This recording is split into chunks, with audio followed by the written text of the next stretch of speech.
Hello बच्चों, स्वागत है आपका इस चैनल में। तो जो शॉर्ट क्वेश्चन होते हैं आप लोग ये छोटे छोटे होते हैं, इसमें ही आप लोग अटक जाते हो बोर्ड एग्जाम में। तो ये जितने भी क्वेश्चंस हैं आपके लिए काफ़ी इंपॉर्टेंट होने वाले हैं। तो आप लोग देखेंगे कि चिप्स बनाने वाले चिप्स की थैली में क्या कर देते हैं ताकि उसका उपचयन ना हो सके। तो उसमें क्या करते हैं कि ऑक्सीजन निकाल के नाइट्रोजन गैस भर देते हैं।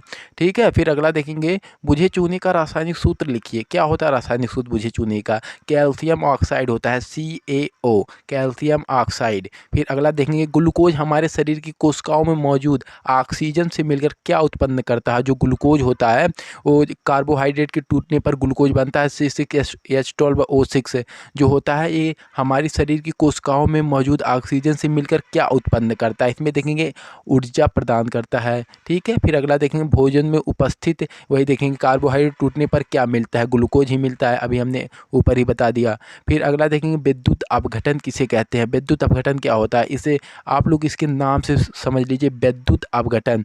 किसी विद्युत अपघट्य के विलयन में विद्युत धारा जब प्रवाहित की जाती है तो विलयन क्या होता है कि अपने घटकों में टूट जाता है, बिखर जाता है। विद्युत धारा प्रवाहित करने पर विलयन जो होता है अपने घटकों में टूट जाता है, इसे विद्युत अपघटन कहते हैं। विद्युत अपघटन का मतलब विद्युत अपघटन, टूट जाना। विद्युत का टूट जाना मतलब क्या? विद्युत धारा प्रवाहित करते हैं तो विलयन जो होता है अपने घटकों में टूट जाता है, उसे विद्युत अपघटन कहते हैं। ठीक है, फिर अगला देखेंगे, एक ऊष्माक्षेपी अपक्रिया का उदाहरण क्या है? श्वसन जो है एक ऊष्माक्षेपी अपक्रिया का एक बहुत ही अच्छा उदाहरण है। ठीक है, ऊष्माक्षेपी अपक्रिया का होते हैं, ऊष्माक्षेपी मतलब होता है छोड़ना, मुक्त करना, उत्सर्जित करना। ठीक है, आप लोग इसे समझ लीजिए करिएगा, क्योंकि ये सब काफ़ी आपके लिए इम्पॉर्टेंट है। ठीक है, इसमें ज़्यादा हार्ड ये सब नहीं होता है, काफ़ी सिंपल पूछे जाते हैं, आप लोग इससे ही घबरा जाते हैं। देखेंगे, वे रासायनिक अपक्रिया जिसके फलस्वरूप ऊष्मा उत्सर्जित होती है, मुक्त होती है, ऊष्माक्षेपी अपक्रिया कहलाती है। तो वही है कि ऊष्मा छोड़ देती है, मुक्त कर देती है।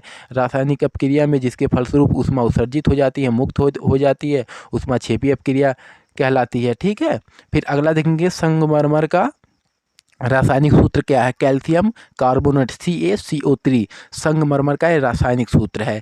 फिर अगला देखेंगे कि मैग्नीशियम रिबन का दहन होने पर वह किस में परिवर्तित हो जाता है?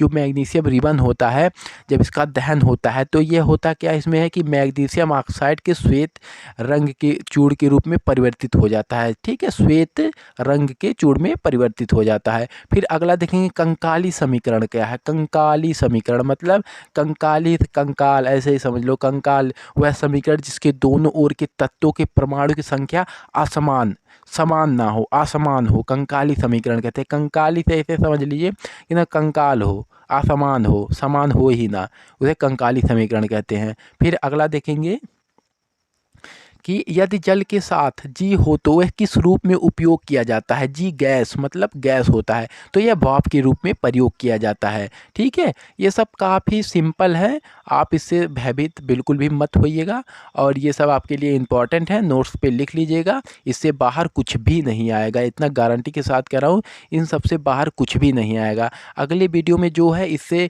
इस चैप्टर से जो है लॉन्ग जितने भी इम्पॉर्टेंट है, इसमें तो ज़्यादा इम्पॉर्टेंट नहीं है, 2-3 क्वेश्चन है जो कि कभी कभी बोर्ड एग्जाम में पूछे जाते हैं, नहीं तो इस चैप्टर से आता ही नहीं है, तो वो भी हम कल क्लियर कर देंगे। और ये सब आप लोग देख लीजिएगा, बहुविकल्प भी हमने क्लियर कर दिया है।